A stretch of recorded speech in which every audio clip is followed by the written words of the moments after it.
The massive space station turned slowly in the dark void around the planet Kepler 442b. The station was bigger than most cities, with gleaming metal walls and thousands of lights blinking like stars. Inside the main council chamber, beings from 12 different worlds sat in a great circle. Some had scales, others had fur, and a few looked like walking crystals. They all had one thing in common, though. They were all staring at the four-armed creature standing in the center of the room. Ambassador Zeth Kalar of the Dominion Empire raised all four of his arms as he spoke. His voice came through a small device that changed his clicking sounds into words everyone could understand. His large compound eyes looked around the room at each delegate as he began his speech. "Fellow council members, we need to talk about the humans," he said. The room became very quiet. For 3 years now, we have watched them join our galactic community. They seem so harmless, so eager to please us all. In the back of the room, Captain Jake Morrison sat quietly in the observer section. He was a tall man with gray hair and lines around his eyes that showed he had seen many years of space travel. Next to him, Dr. Lisa Chang tapped notes into her tablet computer. She had short black hair and wore the simple blue uniform of the Human Diplomatic Service. Both humans listened carefully but said nothing. Zeth Kalar continued speaking. "Look at them. Pink skin that cuts easily. No armor on their bodies. No claws or sharp teeth. They cannot breathe in space without special suits. They are so weak that the gravity on most of our worlds would crush them flat." A few delegates made sounds. That might have been laughter. The hegemony representative, a large lizard-like being called Scale Walker, hissed softly. "Yes, they do seem very fragile, like small children." "That is exactly what I thought at first," Zeth Kalar said, walking around the center of the room. "They smile all the time. They offer everyone their hot brown drink called coffee. They say, 'Please and thank you for everything.' They even apologize when they bump into furniture." Dr. Chang looked up from her tablet and whispered something to Captain Morrison. He nodded but kept watching the alien speaker. "They have shared their music with us," Zeth Kalar went on. "Strange sounds they call rock and jazz and classical. They have given us their stories and movies. They laugh at our jokes even when they do not understand them. They learn our languages and try to follow our customs, even the silly ones." The crystalline being called Shard Singer made a musical sound that translated as agreement. "They have been very polite trading partners. Their food is quite interesting, and their entertainment programs are amusing. Their technology is primitive," added the floating jellyfish-like mediator Vexthalin. "But they learn quickly. They adapt our tools and make them work for their needs. They never complain about our rules or our ways of doing things." "Yes," said Zeth Kalar, stopping in the middle of the circle. "They adapt. They learn. They smile and nod and agree with everything we say. They act like they are grateful just to be allowed in the same room with us. But I have been studying them, friends. I have been digging into their history. And what I have found should make us all very afraid." The room buzzed with confused sounds from different species. Captain Morrison shifted in his seat but still said nothing. His face showed no emotion at all. "Afraid?" Scale Walker hissed. "Of them? They are barely able to travel between star systems. Their weapons are chemical explosives and metal projectiles. What could they possibly do to threaten us?" Zeth Kalar's forearms moved in a pattern that his people used when they were very serious. "That is the question I asked myself. So I sent my best intelligence agents to study their world. I had them translate every history book, every war record, every document about conflict that humans have ever written." He paused and looked directly at the human observers. Captain Morrison met his gaze steadily, but something cold passed between them. "What I learned is this," Zeth Kalar continued. "Humans are not peaceful by nature. They are peaceful by choice. And there is a very big difference between those two things." The Vrex representative, whose crystal body sparkled in the chamber lights, sang a question. "What do you mean by that, Ambassador?" "I mean that humans have fought wars that would horrify us all. Not just small fights over territory or resources. Massive conflicts that killed millions of their own kind. They have created weapons that can destroy entire cities in seconds. They have burned whole continents and poisoned vast areas of their planet. Impossible, Scalewalker said, his tail thrashing. No intelligent species would do such things to their own world. That is what I thought too, Zethkalar replied. But I have seen the evidence. I have the records.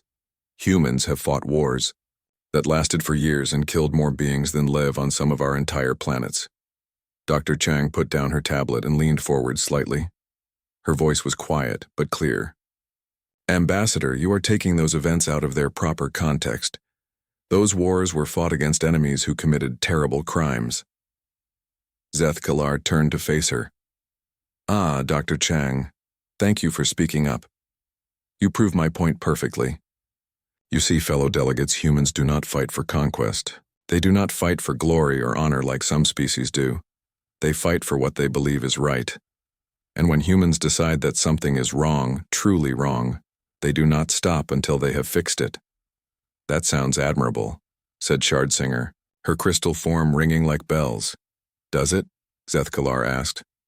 Let me tell you about something humans call World War II. In the span of 6 Earth years, these peaceful, coffee-offering beings killed over 70 million of their own species. Not aliens, not monsters, but other humans who looked just like them. The chamber fell silent. Even the constant hum of the station's engines seemed to fade. They built factories that did nothing but make weapons. They turned their entire civilization into a war machine. They created bombs that could destroy cities and used them on civilian populations. They fought in deserts and jungles and frozen wastelands. They fought in the air and on the sea and under the water. Captain Morrison finally spoke. His voice was calm and steady. Those weapons were used to end a war that had already killed millions. The alternative would have been worse. Exactly, Zethkalar said, pointing one of his 4 hands at the captain.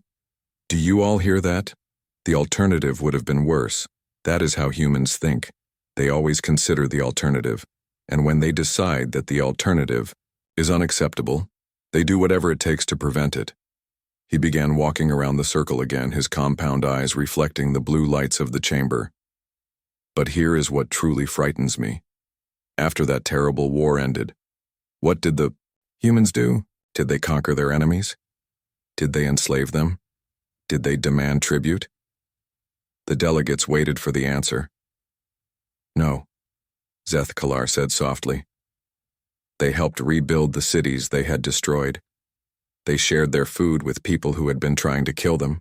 They created new governments and new laws to make sure such wars would never happen again. Within a few years, their former enemies had become their closest allies. That shows they are civilized, said Mediator Vexithalan. They show mercy to the defeated. Or, Zethkalar replied, it shows that they are so confident in their ability to destroy their enemies completely that they can afford to be merciful. Think about it. What kind of species can go from total war to total peace so quickly? What kind of beings can switch from systematic destruction to helpful cooperation as if nothing had happened? The question hung in the air like a threat. Captain Morrison and Dr. Chang sat quietly, watching the alien delegates as understanding began to dawn on their faces. They are sitting right there, Zethkalar said, gesturing toward the human observers.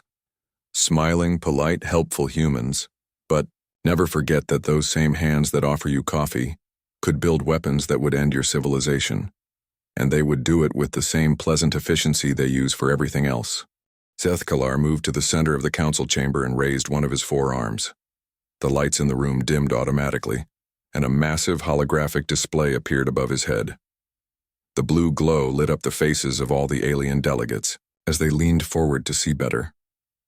Let me show you what I mean, the ambassador said. His voice was quieter now, more serious. These are images from the human home world. This is their history. The hologram showed a blue and green planet spinning slowly in space. It looked peaceful and beautiful, with white clouds swirling over vast oceans and brown continents. Then, the image changed, zooming down to show the surface of the planet. This is what humans call Earth, Zethkalar explained. It looks lovely, does it not? A perfect world for a peaceful species. But look closer. The display shifted to show cities, on fire. Massive armies of humans marching across fields, ships exploding on dark oceans, flying machines dropping bombs from the sky. The delegates made sounds of shock and confusion as they watched. This is from their Second World War, Zethkalar continued. It lasted 6 of their years. Look at the numbers. Glowing text appeared next to the images. The numbers were so large that several delegates had to read them twice to believe them. 70 million dead, Zethkalar said. Not wounded, not missing, dead. That is more beings than live on most of our homeworlds. And these were not different species fighting each other. These were all humans, killing other humans. Scalewalker hissed in disbelief. That cannot be correct. No species would kill so many of their own kind. I thought the same thing, Zethkalar replied. So I had my agents verify the numbers 3 times. They are accurate. But the numbers are not even the worst part. Look at this. The hologram changed to show a single airplane flying through clouds. It looked small and harmless compared to the massive warships they had seen before. 1 aircraft, Zethkalar said. 1 human pilot. 1 bomb. Watch what happens. The display showed the plane dropping a single object. Then the image switched to ground level, showing a city full of buildings and people going about their daily lives. Suddenly everything vanished in a flash of white light brighter than the sun. When the light faded, the entire city was gone. In its place was a giant mushroom-shaped cloud rising into the sky, and beneath it nothing but burning ruins. The council chamber was completely silent. Even the hegemony warrior Scalewalker seemed stunned by what he had seen. 1 bomb, Zethkalar repeated. 1 airplane. 1 pilot who probably went home and had dinner with his family that night. An entire city of 200,000 beings, gone in seconds. Shardsinger made a sound like breaking glass. Her crystal body had gone dim with shock. They used such weapons on their own species? They did, Zethkalar confirmed, and when their enemies did not surrender after the first city was destroyed, they did it again. Another city, another 200,000 dead, all civilians, families, children, old people who had never held a weapon in their lives. Dr. Chang stood up from her seat in the observer section. Her face was pale, but her voice was steady. Ambassador, you are not telling the whole story. Those weapons were used to end a war that would have killed millions more people. Our enemies had sworn to fight to the death rather than surrender. Ah, Dr. Chang, Zethkalar said, turning to face her. Thank you for that explanation. Do you all hear what she just said? She is not denying that humans used these terrible weapons on cities full of innocent people. She is explaining why they did it. He gestured with 2 of his arms toward the human diplomat. She says it was to save lives, to prevent a longer war, to force their enemies to surrender quickly. And she believes this completely. She sees nothing wrong with what her ancestors did. Captain Morrison also stood up now. His weathered face showed no emotion, but his voice had an edge to it. What would you have had us do, Ambassador? Let millions of our soldiers die in an invasion? Let the war drag on for years while more cities burned and more children starved? There, you see, Zethkalar said to the assembled delegates. Captain, Morrison does not apologize for what humans did. He does not call it a terrible mistake or a last resort. He defends it as the right choice, the logical choice, the only choice that made sense. The holographic display changed again, showing more scenes from human history. Massive battles with thousands of soldiers, cities under siege for months, entire populations forced to flee their homes. This is how humans think, Zethkalar continued. They do not fight for pleasure or glory. They fight to solve problems, and when they decide that killing is the solution to a problem, they do it efficiently and completely. Mediator Vexthalan floated higher in her tank of water, her jellyfish body pulsing with nervous energy. But Ambassador, this was just one war. Surely this was an unusual situation. Was it? Zethkalar asked. The hologram shifted to show different time periods. Here is their First World War, 20 million dead in 4 years. Here are their civil wars, their revolutions, their conquests of new continents. Humans have been fighting wars like this for thousands of years. The images flowed past like a nightmare. Humans with primitive weapons made of stone and wood, fighting in organized formations. Humans with metal swords and armor conquering vast empires.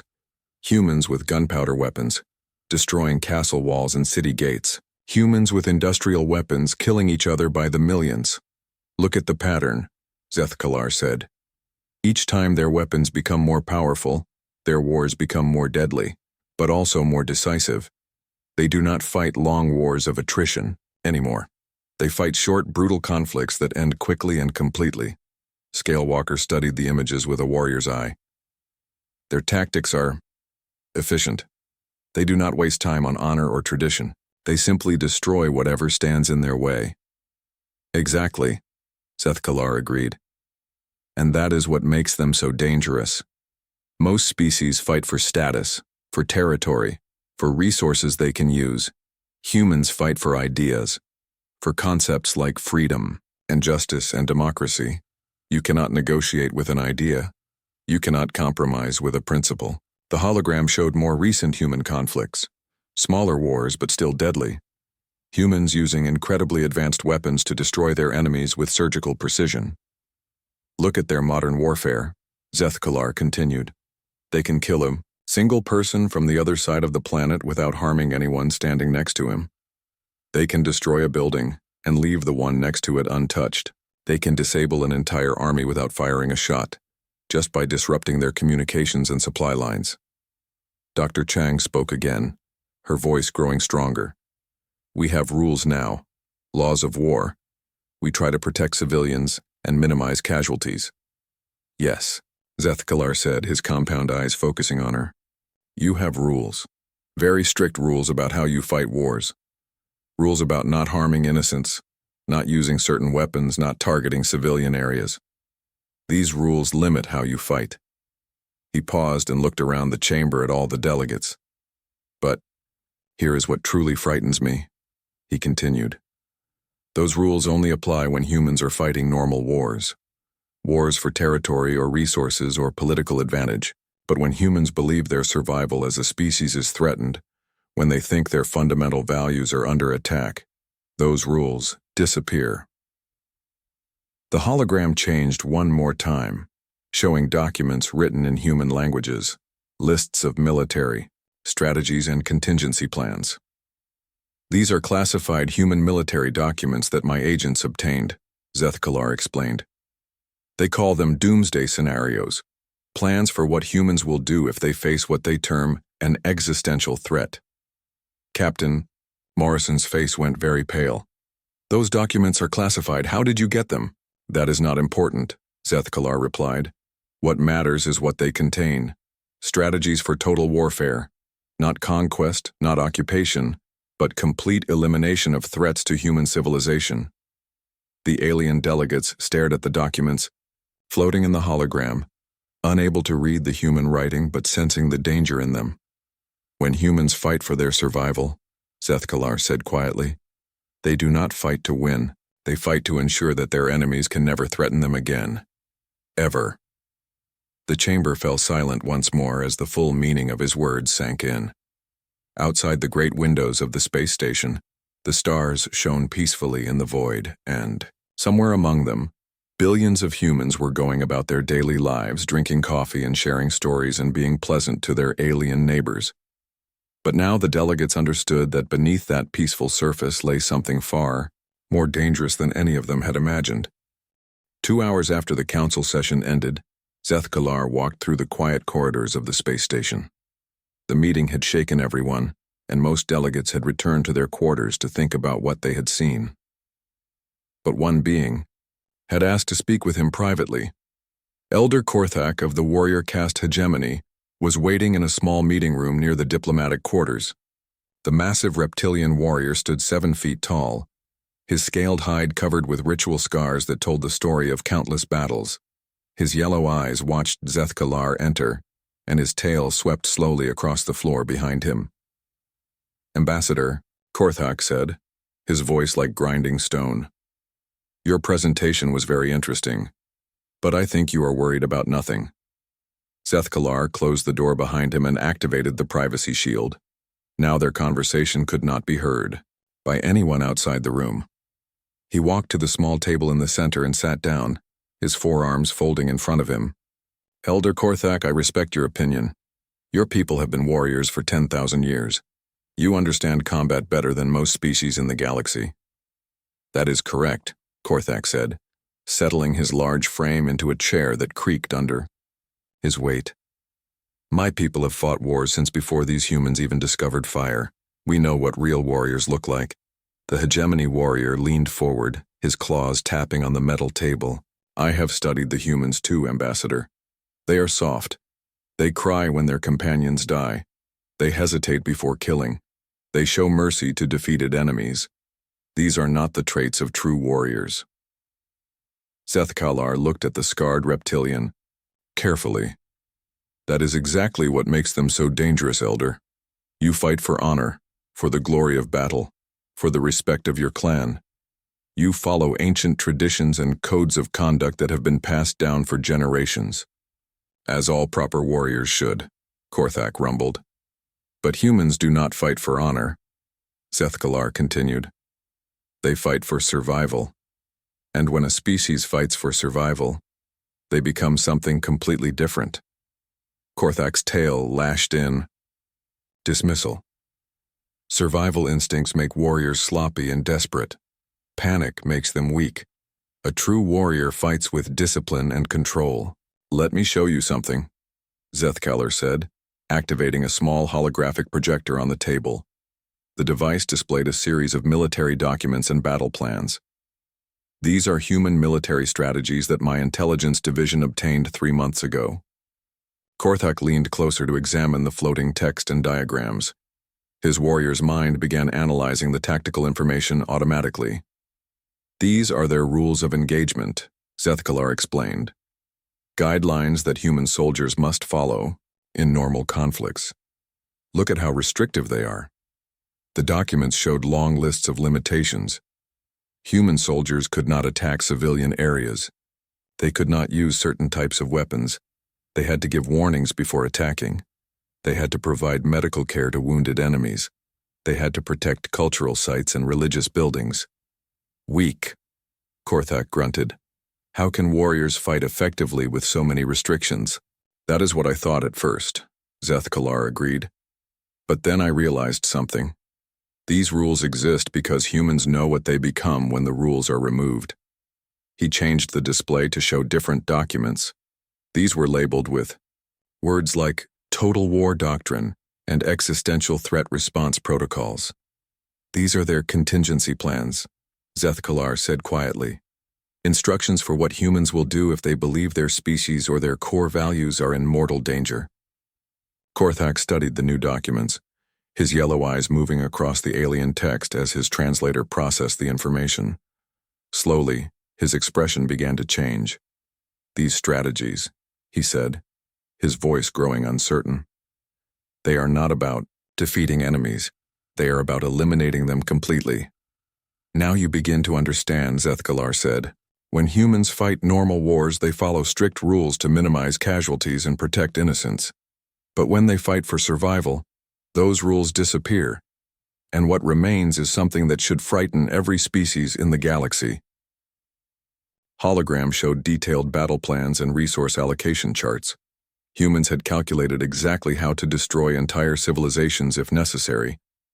Not just their military forces, but their ability to organize, to communicate, to exist as a unified people. Look at this section. Zethkalar pointed to one part of the display. They call it infrastructure degradation. It is a plan to systematically destroy every factory, every communication center, every transportation hub, every source of food and energy that their enemies depend on. Korthak's claws scraped against the table as he read. This would leave survivors unable to fight back, unable to rebuild, unable to threaten anyone ever again. Exactly. And this is just one of their contingency plans. They have dozens of them, covering every possible type of enemy and every possible scenario.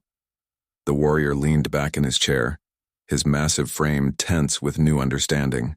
My people fight to prove our strength. We want our enemies to know they have been defeated by superior warriors. We want them to respect us. And what do humans want? Zethkalar asked.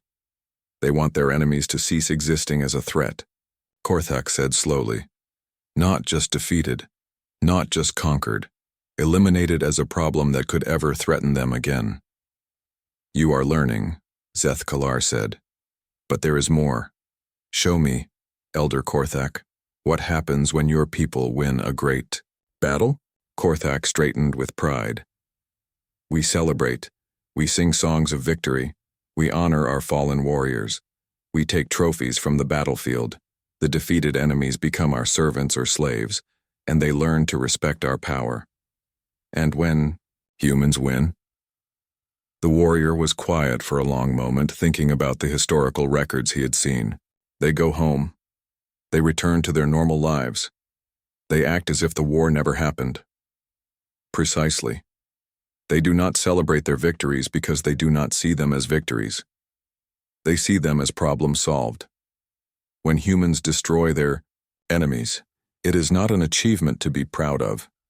It is simply a task that needed to be done. Zethkalar changed the holographic display again, showing images of human cities after their great wars. The same cities that had been building weapons and training soldiers just months before were now full of people working normal jobs, raising families, creating art and music. Look how quickly they returned to peaceful activities, the ambassador continued. No victory parades, no monuments to their conquests. They rebuild what was damaged and move on as if nothing happened. That is not natural, Korthak said, his voice troubled. Warriors should feel something after battle. Pride, satisfaction, the joy of proving their strength. But humans are not warriors in the way you understand warriors, Zethkalar explained. They are something else entirely. They are problem solvers who sometimes use violence as a tool. The hologram showed more documents, these ones dealing with human psychology and military training. When humans train their soldiers, they do not teach them to love battle or seek glory in combat. They teach them to hate war and want it to end as quickly as possible. They teach them that killing is a terrible thing that sometimes must be done to protect innocent people. Korthak studied, the training manuals floating in the display. This makes no sense. How can warriors fight effectively if they hate fighting? Because they are not fighting for the joy of battle, Zethkalar said. They are fighting for the people they left behind, their families, their children, their way of life. And when you fight for something you love, rather than something you want, you become much more dangerous. The warrior's tail had stopped moving. His yellow eyes were fixed on the holographic displays as he processed this new information. Think about it, Elder, Zethkalar continued. Your warriors fight bravely because they want to prove themselves. But what happens when they face certain death? When the battle is clearly lost? They die with honor, Korthak said automatically. They fight until the end rather than show weakness. And human soldiers? Korthak was quiet for a moment. Then he spoke slowly, understanding dawning in his voice. They retreat. They regroup. They find another way to win. Because their goal is not to die gloriously. Their goal is to go home to their families. Exactly. Human soldiers will run away from a battle they cannot win, because they know that living to fight another day serves their cause better than dying heroically. They have no pride to protect, no honor to maintain. They only have a job to do. The hologram changed one final time, showing casualty reports from human conflicts. The numbers were staggering, but not in the way most species would expect. Look at these statistics, Zethkalar said. In their most recent conflicts, humans have achieved their military objectives while suffering minimal casualties themselves. They do not engage in fair fights or honorable duels. They use overwhelming force, superior technology, and careful, planning to ensure victory at the lowest possible cost to themselves. Korthak stared at the numbers, his warrior's mind analyzing the tactical implications. They do not fight like warriors at all. No, Zethkalar agreed. They fight like exterminators. 3 days after Zethkalar's warning to the Galactic Council, emergency alarms began sounding throughout the space station. Red lights flashed in the corridors, and automated voices announced that all delegates should report to the main council chamber immediately. Captain Jake Morrison and Dr. Lisa Chang were in their quarters reviewing diplomatic reports when the alarms started. They looked at each other with concern. Emergency sessions were rare and usually meant something very serious had happened. "What do you think it is?" Dr. Chang asked as they hurried through the corridors toward the council chamber. "Could be anything," Morrison replied, but his weathered face showed worry. "Border dispute, trade disagreement, maybe a natural disaster somewhere."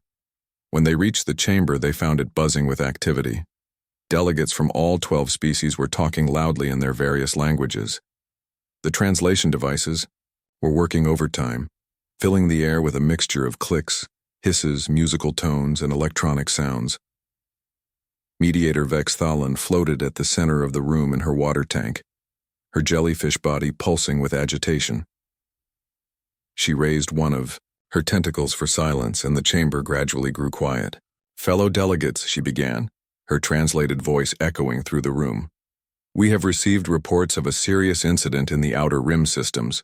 A human research station has been destroyed by forces of the Zeltoid Collective." Morrison felt his blood run cold. The Zeltoids were an aggressive insectoid species that had been expanding through the outer systems for years. They were known for their hive mind mentality and their refusal to negotiate with other species. "What kind of research station?" Dr. Chang asked, standing up from her seat. "The station was called Harmony Base," Vex Thalan replied, consulting her datapad. "It was established to study plant life on the planet Kepler 186f. The staff consisted of 43 humans, including researchers, support personnel, and their families." The word families hit Morrison like a physical blow. "Were there survivors?" he asked, though he already feared the answer. "I am afraid not," Vex Thalan said sadly. "The Zeltoid attack was swift and complete. The station was completely destroyed." A new voice spoke from across the chamber. It was a harsh clicking sound that the translators converted into cold, emotionless words. The humans were trespassing in claimed space. The response was appropriate. Everyone turned to look at the Zeltoid representative, a large insectoid creature with multiple arms and compound eyes. It spoke through a drone that served as the voice of the Zeltoid Queen Mind. Morrison stood up slowly, his hands clenched into fists. Trespassing? They were studying plants, flowers and trees that grow on a planet nobody even lives on. "The planet is within the expanded territorial boundaries of the Zeltoid Collective," the drone replied without emotion. "All non-Zeltoid presence in that region is forbidden. The research station was warned to leave. When it did not comply, it was eliminated." "You murdered 43 innocent people," Dr. Chang said, her voice shaking with anger. "Scientists and their children who were no threat to anyone." "Irrelevant," the drone clicked. "They violated territorial sovereignty. The consequences were explained clearly in our previous communications to the human government." Scalewalker of the hegemony shifted uncomfortably in his seat. Even for a warrior species, the casual dismissal of civilian deaths was disturbing. "Perhaps some form of compensation could be arranged," he suggested. "The matter is closed," the Zeltoid drone announced. "We will pay the standard death compensation as outlined in galactic law. 5,000 credits per deceased individual. The total payment will be transferred to the human government within 30 standard days." Morrison's face had gone very pale. When he spoke, his voice was barely above a whisper, but somehow it carried clearly through the entire chamber. "Dr. Chang, please send a message to Earth Command immediately." "Jake, what should I tell them?" she asked, pulling out her communication device. Morrison turned to face the assembled delegates. His eyes swept across each alien face, and every being in the room felt a chill at what they saw there. The polite, accommodating human diplomat they had known for 3 years was gone. In his place stood something cold and utterly implacable. "Tell them we have a code black scenario," Morrison said quietly. The chamber erupted in confused voices. Most delegates had never heard that term before, but a few who had studied human protocols looked alarmed. Zeth Kalar rose from his seat, his forearms trembling slightly. "Captain Morrison, surely you cannot be serious. A code black for a single Incident? That seems excessive. Morrison turned his gaze to the Dominion ambassador. Excessive? They just murdered children, Ambassador. Not soldiers, not politicians, not threats to their security. Children who were collecting flower samples. Regrettable, yes, Vexthalan interjected. But the Zeltoids have offered compensation according to established galactic law. The precedent is clear in such territorial disputes. Precedent, Morrison repeated as if tasting a bitter word. You want to talk about precedent? Let me tell you about human precedent. He walked to the center of the chamber, his movements deliberate and controlled. For 3 years we have followed your rules. We have been patient when you treated us like children. We have smiled when you condescended to us. We have accepted your judgment when you told us our ways were primitive.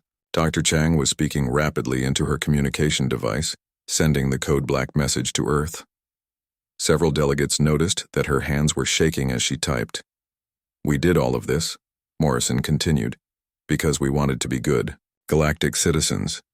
We wanted to prove that humans could live peacefully with other species. We were willing to be the junior partner, the newcomers who had to earn their place.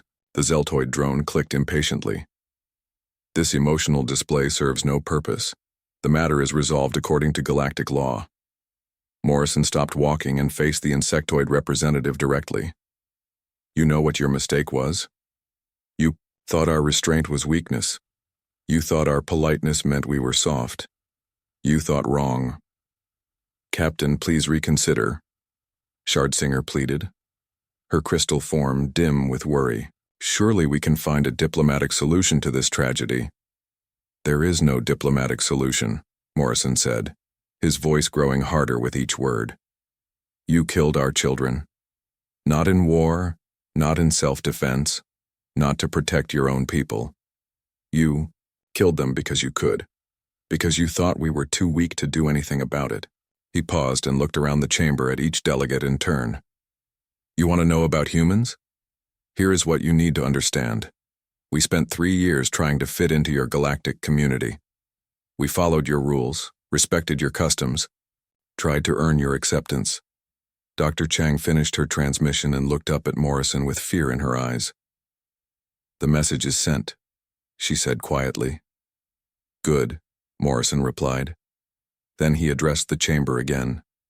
But you just crossed a line that does not exist in your cultures.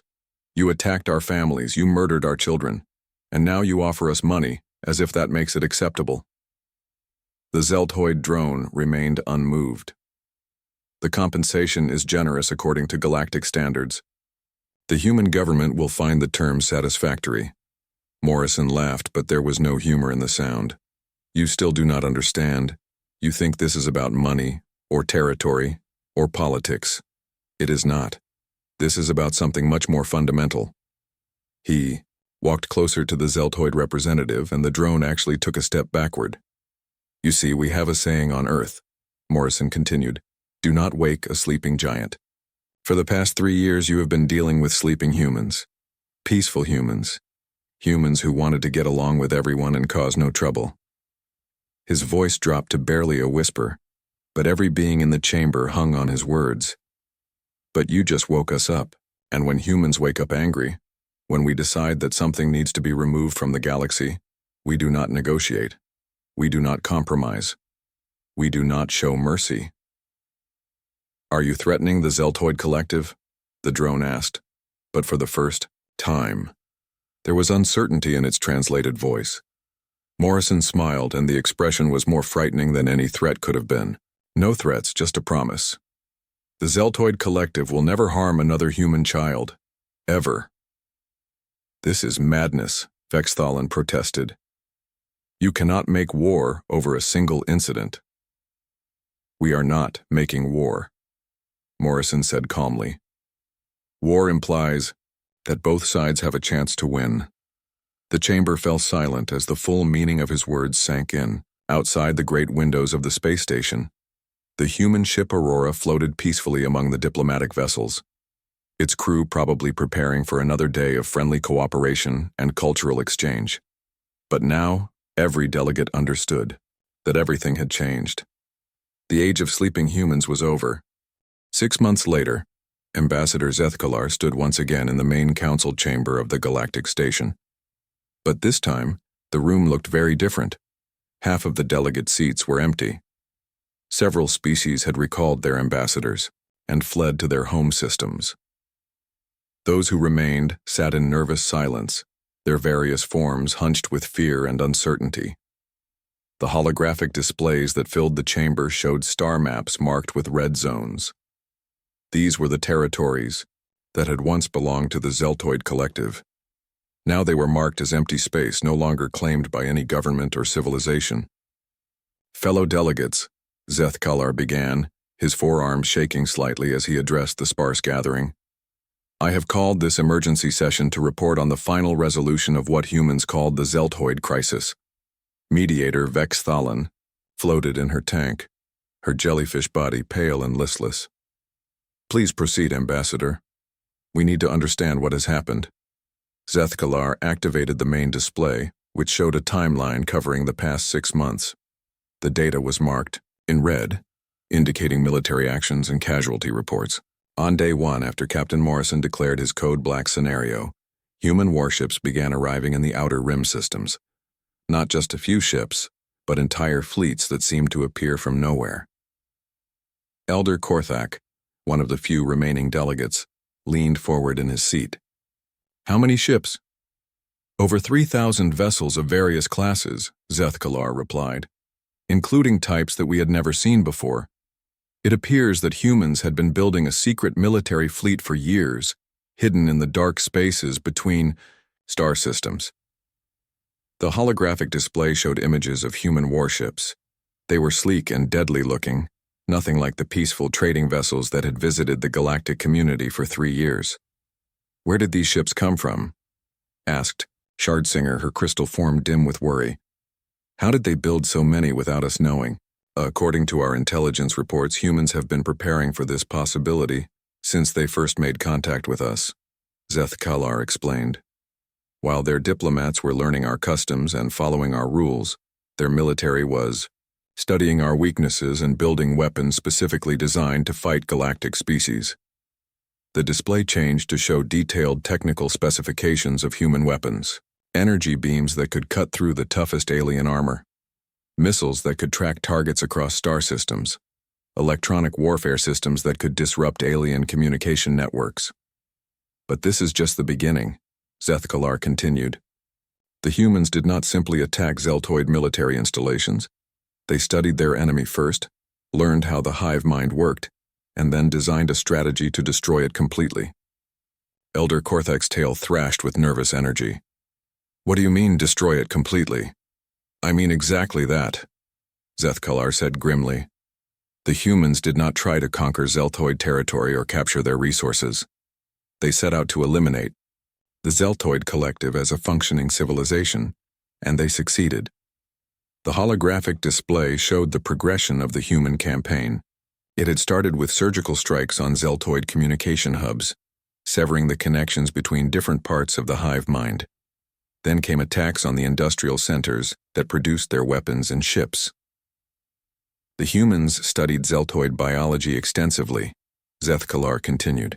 They discovered that the individual insects could not function independently for long periods without guidance from the hive queens. So they developed a strategy to cut the drones off from their leaders. Images flowed across the display showing Zeltoid worlds falling into chaos as their populations lost contact with the central hive mind. Individual insects wandered aimlessly, unable to coordinate their actions or follow complex orders. The humans used chemical weapons, Zethkalar said, his voice heavy with the implications. Not poisons designed to kill, but compounds that interfered with the pheromone signals that the Zeltoids used to communicate. Within weeks, their civilization began to collapse from within. Vex Thalan pulsed with distress in her tank. Chemical weapons are banned under galactic law. How could the humans justify such tactics? That is the point I have been trying to make for months, Zethkalar replied. Humans do not fight according to galactic law when they believe their survival is threatened. They fight to win completely and permanently. The display showed the final phase of the human campaign, massive fleets surrounding the Zeltoid homeworlds, not to bombard them into surrender, but to ensure that no ship could escape to rebuild elsewhere. The humans located every hive queen in Zeltoid space. Zethkalar continued. 47 separate queens spread across their territory. And in a coordinated operation that lasted exactly 72 hours, they eliminated all of them simultaneously. Eliminated how? Korthak asked, though his warrior's instincts already told him. The answer: precisely targeted strikes that destroyed the queen chambers while leaving the rest of the hive complexes intact, Zethkalar explained. The humans did not want to kill the entire Zeltoid population. They wanted to break their ability to function as a unified species. The implications of this strategy slowly dawned on the remaining delegates. The humans had not committed genocide in the traditional sense. They had done something far more subtle and terrifying. They had surgically removed the Zeltoid ability to organize above the level of small family groups. Are there survivors? Shardsinger asked quietly. Millions of them, Zethkalar confirmed. Individual Zeltoids and small groups scattered across their former territory. But they cannot communicate with each other over long distances. They cannot coordinate military actions. They cannot rebuild their civilization because they no longer have the biological infrastructure to support it. They are no longer a threat to anyone, he continued. But they are also no longer truly Zeltoid in any meaningful sense. They exist as scattered refugees in their own former empire. The chamber fell silent as the delegates absorbed this information. The humans had not simply won a war. They had performed what could only be described as civilization surgery, removing their enemy's ability to threaten them while leaving the individual beings alive. How long did this entire operation take? Vexthalin asked. 187 Earth days, Zethkalar replied. Less than 7 months to completely dismantle a civilization that had existed for thousands of years and controlled 47 star systems. Elder Korthak spoke slowly, his warrior's mind trying to process what he had heard. And the human casualties? Fewer than 2,000, Zethkalar said. Most of those were accidents or equipment failures, not combat deaths. The humans fought a war against an entire galactic power and suffered fewer losses than they would in a single battle using conventional tactics. Where are Captain Morrison and Dr. Chang now? Shardsinger asked. They returned to the station last week, Zethkalar said. Captain Morrison resumed his duties as human diplomatic liaison as if nothing had happened. When I asked him about the Zeltoid situation, he smiled and said, What situation? The Zeltoids are no longer a threat to human civilians. The ambassador paused, his compound eyes reflecting the chamber's lights. He offered me coffee afterward, the same pleasant, friendly manner we have seen for 3 years, as if ordering the complete dismantling of a galactic civilization was simply a minor administrative task that had been completed successfully. Zethkalar looked around the nearly empty chamber at the few remaining delegates. This is what I have been trying to warn you about, he said. Humans are not like us. When we fight for advantage, for territory, for resources that we can use. When humans fight for their survival, they fight to ensure that the threat can never exist again. The most frightening part is not their capacity for systematic destruction. It is their ability to return to peaceful cooperation immediately afterward. They do not gloat over their victory. They do not demand tribute or territory from the defeated. They simply remove the threat and return to offering cultural exchanges and trade agreements. He gestured toward the empty seats where other delegates had once sat. Half the species in this council have recalled their ambassadors out of fear. But the humans continue to follow all galactic protocols. They pay their taxes, honor their trade agreements, and participate in cultural programs as if they had not just demonstrated the ability to erase entire civilizations when provoked. I have spent months trying to understand this psychology, Zethkalar continued. And I believe I finally do. Humans choose to be civilized. They choose to follow rules and show restraint. But that choice comes with a price that any species threatening their fundamental values will pay in full. The Zeltoid Collective learned this price. They discovered what happens when humans decide that something must be removed from the galaxy for the safety of their children. Seth Kalar's forearms spread wide in a gesture of helplessness. Fellow delegates, we are not dealing with another species that can be managed through normal diplomatic channels. We are dealing with a force of nature that has chosen to wear the mask of civilization. And as long as we respect that choice, as long as we do not threaten what they hold most dear, they will continue to be the pleasant, coffee-offering neighbors we have known.